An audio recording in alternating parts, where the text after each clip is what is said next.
Have you thought about building your own house or buying new construction, but you've heard some horror stories? I've actually recently witnessed some horror stories. What's up, James and Kimberly?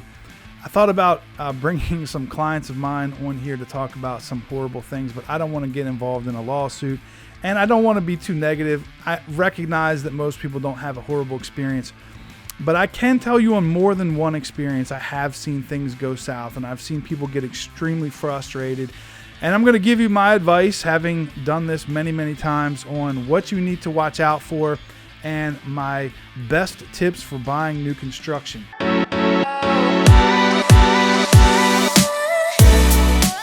All right, so first let's talk about new construction. If you're in the Southern Maryland area, I'm just going to say, first of all, good luck. I don't even know of any real big neighborhoods going on other than in White Plains. Like, the way that the building codes are here in Southern Maryland are very, very restrictive. Right up to Prince George's County, Anne Arundel County, Howard, Montgomery. Like, they're building houses in like gangbusters, Northern Virginia, but in Southern Maryland, not so much. I don't want to get into all the reasons why. It has a lot to do with us wanting to preserve the lifestyle that we have, but as a result, people are finding that it's very hard to buy a house because they're very expensive, and one of the reasons why is there's no new construction. Like, the population's increasing, the number of houses is staying the same, and it's driving the cost of houses up. Luckily, it's not, as bad as some areas of the country where the demand is even higher, but it is a real problem here in Southern Maryland. All right, so here's my tips for buying new construction, and I'm just going to say right up front, hire an attorney. I don't play one on TV. I'm not an attorney. Seek your own legal advice.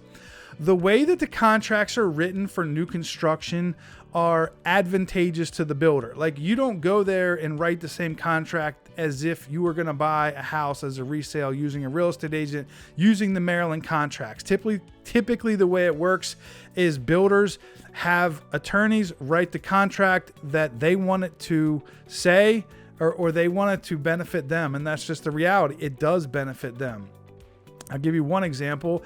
If you don't go to settlement on time, let's say it takes 10 months to build your house, you're going to go to settlement, let's say February 2023, and that day comes to pass, there's likely things in this contract that say you owe them money every day that you don't go to settlement, or you could potentially forfeit your house. I mean, there's all sorts of negative consequences, and understandably so. You can't just get to the end and then start playing games. There's a reason why contracts are there, is to keep everybody honest. However, if they don't go to settlement on time, and read the fine print, there's likely months and months, if not years, in which they can delay everything with no consequences whatsoever. Like, they don't go to settlement in February 2023, sorry about your luck. You could also argue, hey, you know what? Maybe there's like some kind of deep freeze next winter and it gets negative 20 degrees and all the machinery can't, you can't build down and you can't dig out the basement because of the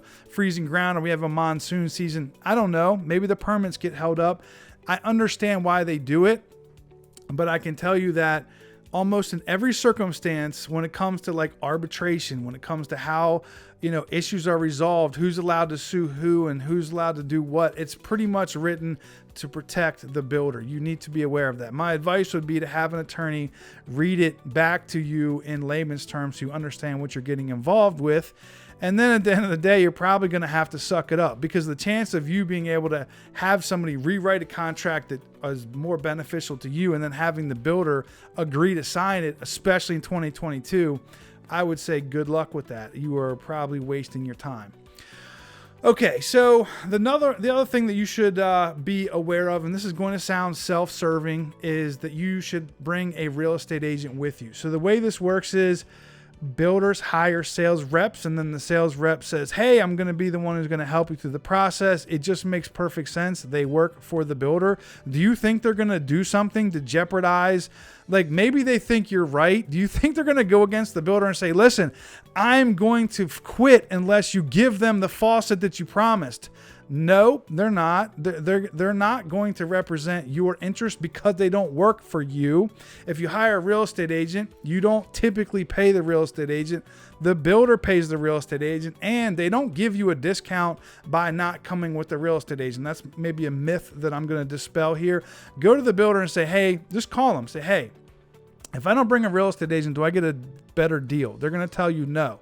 And you say, okay, if I don't bring a real estate agent, do I have anybody who's legally representing me? And they're going to say no. And then you say, okay, well, I'd like a real estate agent. They'll say, no problem, bring your real estate agent. All right, what you can't do is go there, sign the little book that they always make you sign as soon as you walk in, and then say, oh, you know what? I want to work with the realtor. I can't tell you how many friends of mine have been like, man, I was just driving around on a Saturday and I went and signed this stupid book because the lady told me I had to sign in, and now I can't use a real estate agent. Now you are stuck.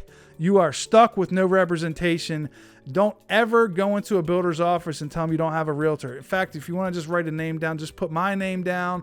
And if you change your mind, you pick whoever you want, but don't tell them you don't have a real estate agent, and don't say you're not working with the realtor at this time or anything. Just say you have a real estate agent, even if they don't ask.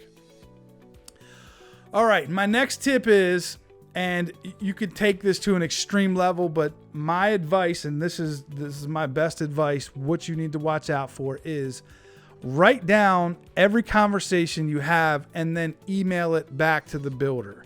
So, hey, I'm sorry, we don't have those cabinets. We'd like to give you a $500 credit and offer you these cabinets and give you these door handles for free, etc., etc. Okay, great. Thank you, Mrs. Sales Rep. I appreciate you agreeing to give me these cabinets for free and the handles. I appreciate it. Send. And now you have a record of it. It's kind of a pain in the butt, but you should do it. You know, I think there's sort of this myth that you sort of go into a builder and you sign the papers and then you go pick out your stuff and then you go to settlement. There are I want to say hundreds and hundreds of exchanges of, we're going to do this. We're not going to do this. What about this tree? What about this elevation? What about this window? Like, there's so many things that go on. And again, the way the contract is written, it's not like you can say, hey, well, listen, I'm not going to go to settlement unless you move that window up there. Good luck, because in the contract somewhere, you're probably getting sued and you're probably going to be, it's not going to go well for you. So the best way to handle it, to keep everything on the up, to keep everybody happy, is to make sure that you just keep everything in writing. Now, how we're going to upgrade that, this is my advice to you. I would tell you, and this saved a friend of mine over $100,000 when a builder one time told him he could not get his deposit back. Record the conversation. Just say, hey, listen, I don't feel like writing all this down. I have a bad memory. I sometimes say things and I forget I said things. I don't want to get, you in trouble or me in trouble. Would you mind if I just record this conversation? That way I can go back and just keep track of everything. Usually it's not even going to be a problem. Get an app on your phone and do the same thing. You have to get permission in the state of Maryland. You can't record people's audio without their permission, but you get permission from the builder to record the conversation. Don't make it a weird thing. Just say, hey, listen, I just forget things all the time. Can I record this? That way I don't have to write it all down. Then 6 months later, when they tell you that, we didn't know you wanted white cabinets. And you're like, oh, okay, well, I go back through your phone and then here it is. You said you were going to give me white cabinets and it was going to be free. I'd like you to take these cabinets out or whatever. It's just going to be a great idea. Believe me. All right. 2 more pieces of advice. The first one is, if you can avoid it, do not buy the last house in the neighborhood. Think about it. Once they sell the last house, they are gone.